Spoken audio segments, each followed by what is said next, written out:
கர்த்தருக்கு ஸ்தோத்திரம். விழுப்புரம் புதிய பெந்தகோஸ்தே சபை வழங்குகிற தேவ சமாதான நேரம் என்ற நிகழ்ச்சியில் உங்கள் மத்தியில் நான் இருக்கிறதுக்காக கர்த்தருக்கு நன்றி சொல்கிறேன்.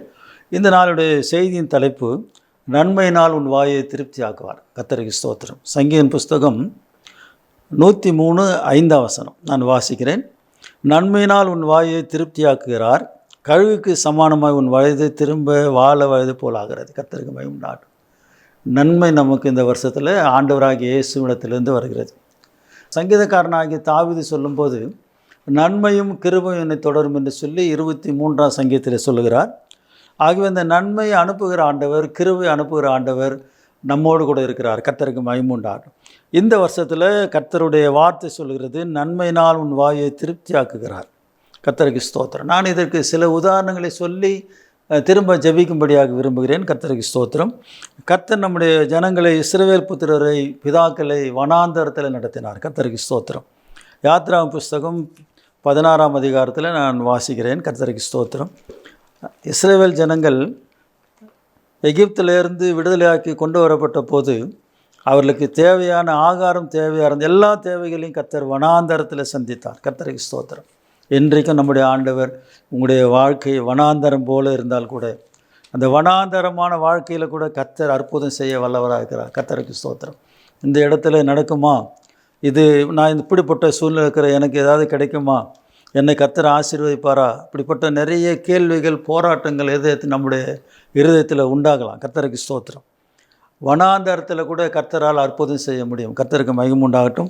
யாத்திராம் புத்தகம் 16ஆம் அதிகாரத்தில் 8 நான் வாசிக்கிறேன். கர்த்தருக்கு ஸ்தோத்திரம். பின்னும் மோசே, சாயங்காலத்தில் நீங்கள் புசிக்கிறதுக்கு கர்த்தர் உங்களுக்கு இறைச்சியையும், விடியற் காலத்தில் நீங்கள் திருப்தி அடைகிறதுக்கு அப்பத்தையும் கொடுக்கையில் இது விளங்கும். கர்த்தருக்கு விரோதமாக நீங்கள் முறுமுறுத்த உங்கள் முறுமுறுப்புகளை அவர் கேட்டார். நாங்கள் எம்மாத்திரம், உங்கள் முறுமுறுப்புகள் எங்களுக்கு அல்ல, கர்த்தருக்கே விரோதமாக இருக்கிறது என்றான். கர்த்தருக்கு ஸ்தோத்திரம். இஸ்ரவேல் ஜனங்கள் வனாந்தரத்தில் எப்படி சாப்பிடுவோம், எதை குடிப்போம், இப்படியெல்லாம் குழப்பம் வந்தது, பிரச்சனை வந்தது. நம்ம கூட சில நேரங்களில் இப்படிப்பட்ட சூழ்நிலை வருகிறது. கர்த்தருக்கு ஸ்தோத்திரம். எப்படிப்பட்ட நல்ல நிலைமையில் இருந்தாலும் கூட நாம் அநேக நேரங்களில் வனாந்தரத்தின் வழியாக கடந்து போக வேண்டியதாக. கர்த்தருக்கு ஸ்தோத்திரம். ஏன்னா நம்முடைய பிதாக்கள் அப்படி தான் கடந்து வந்தார்கள். அப்படி தான் ஆண்டவர் நம்முடைய பிதாக்களை நடத்தினார். கர்த்தருக்கு ஸ்தோத்திரம். அது 13ஆம் இப்படி சொல்லுகிறது. அதே யாத்திராகமும் 16ஆம் அதிகாரத்தில், சாயங்காலத்தில் காடைகள் வந்து விழுந்து பாளையத்தை மூடிக்கொண்டது, விடியற் காலத்தில் பாளையத்தை சுற்றி பனி பெய்திருந்தது. 14ஆம், பெய்திருந்த பனி நீங்கின பின்பு இதோ வனாந்தரத்தின் மீதெங்கும் உருட்சியான ஒரு சிறிய வஸ்து உறைந்த பனி கட்டி புடையத்தினாய் தரையில் கிடந்தது. கர்த்தருக்கு ஸ்தோத்திரம்.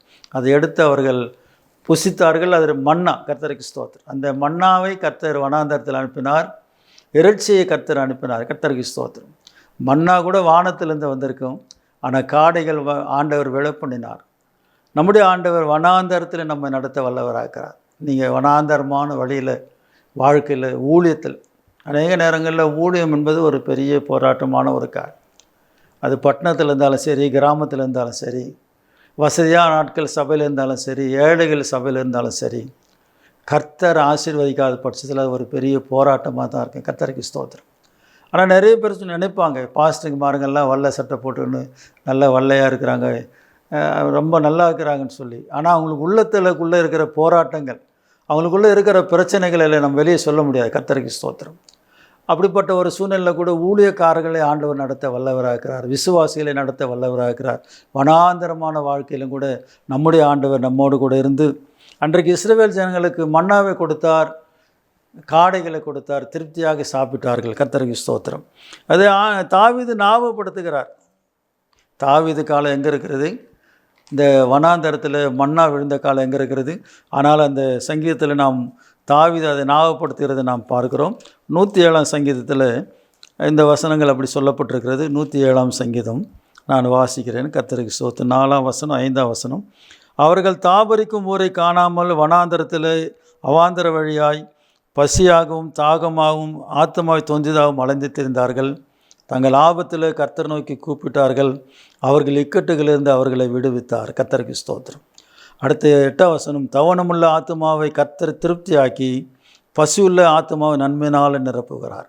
எனக்கு அன்பானவர்களே, நம்முடைய பசியை கர்த்தர் அறிவார், நம்முடைய தேவைகளை கர்த்தர் அறிவார், நம்முடைய நெருக்கங்களை கர்த்தர் அறிவார். அவருக்கு மறைவான காரியம் இந்த உலகத்தில் ஒன்றுமே கிடையாது. இஸ்ரவேல் ஜனங்கள் கொஞ்சம் பேர் அல்ல, ஏறக்குறைய 15 லட்சம் பேர் இருக்குன்னு சொல்லி வரலாற்று ஆசிரியர் சொல்கிறார். ஒரு குடும்பம் நடத்துறது ரொம்ப கஷ்டமான சூழ்நிலை, ஒரு ஊழி நடத்துகிறது கஷ்டமான ஒரு சூழ்நிலை. ஆனால் வனாந்தரத்தில் கூட இவ்வளோ பேரையும் கர்த்தர் போஷித்து நடத்தினார். கர்த்தருக்கு அந்த ஆண்டவர் இன்றைக்கும் மாறாதவராக இருக்கிறார். கர்த்தருக்கு ஸ்தோத்திரம். அவர் உங்களையும் என்ன எல்லாரையும் நடத்த வல்லவராக இருக்கிறார்.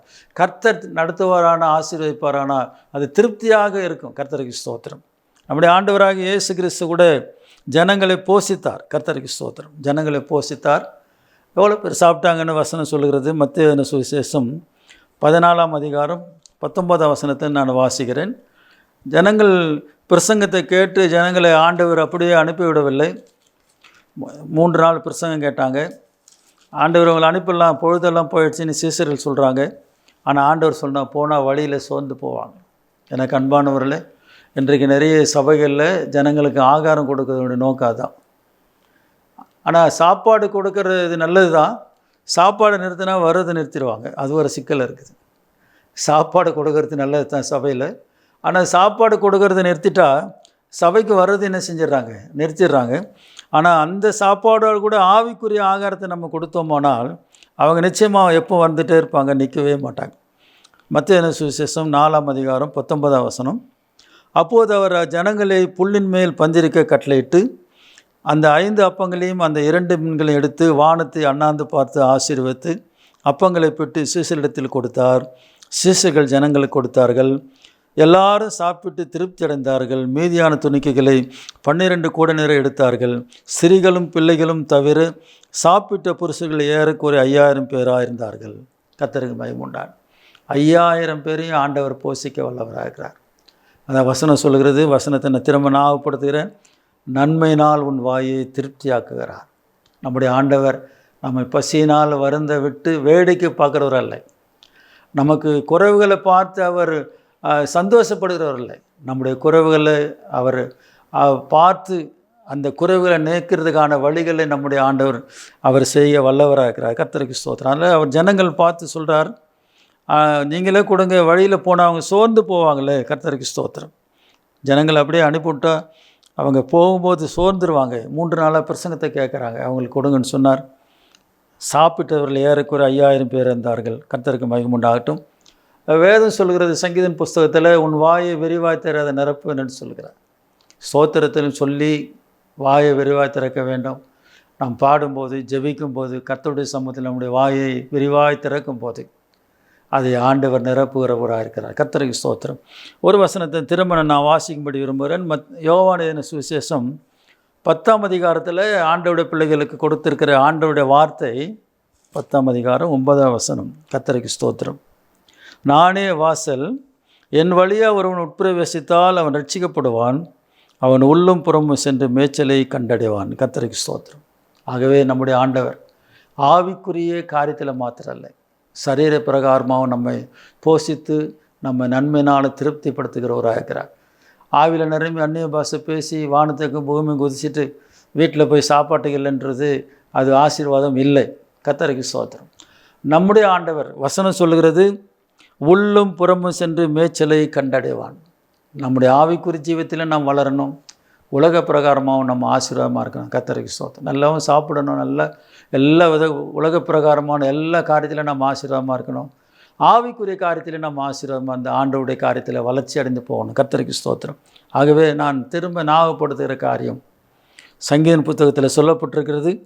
103:5 நன்மையினால் உன் வாயை திருப்தியாக்குகிறார். நம்முடைய ஆண்டவர் எப்போ எது செய்தாலும் அது அரைகுறையாக செய்கிறவர் அல்ல, அதை முழுமையாக திருப்தியாக செய்கிறவர். வசனம் சொல்கிறது 138ஆம் சங்கீதத்தில் 8ஆம் வசனம், கர்த்தர் எனக்காக யாவை செய்து முடிப்பார். கர்த்தர் நமக்காக செய்து முடிக்கிற ஆண்டவராக இருக்கிறார். கர்த்தருக்கு ஸ்தோத்திரம். எனவே அன்பானவரில் நீங்கள் கவலைப்படாதீங்க. இந்த வருஷத்தில் இனி வருகிற நாட்களில் கர்த்தர் நம்ம எல்லாரையும் நம்முடைய வாய்களை நன்மையினால் திருப்தி ஆக்கிறவராக இருக்கிறார். கர்த்தருக்கு மகிமை உண்டாகட்டும். நாம் ஜெபம் பண்ணுவோம். ஆண்டவரே, இந்த செய்தி கேட்டிருந்த நம்முடைய பிள்ளைகளை நன்மையினால் அவரை திருப்தி ஆக்குவீராக. ஒரு நன்மைகளும் குறைவுபடாதபடி கர்த்தர் நிறைவாய் ஆசீர்வதிக்கும்படி நாங்கள் செபிக்கிறோம். அருமையான இந்த ஜாய் டிவி நிறுவனரையும் தம்முடைய வேலை செய்கிற தம்முடைய பிள்ளைகளையும் கர்த்தர் ஆசீர்வதியும். இந்த நிகழ்ச்சியை பார்த்து கொண்டு இந்த மக்களை ஆசீர்வதி தொடர்ந்து பொறுப்பிடும். இயேசுவின் நாமத்தில் பிதாவே, ஆமென்.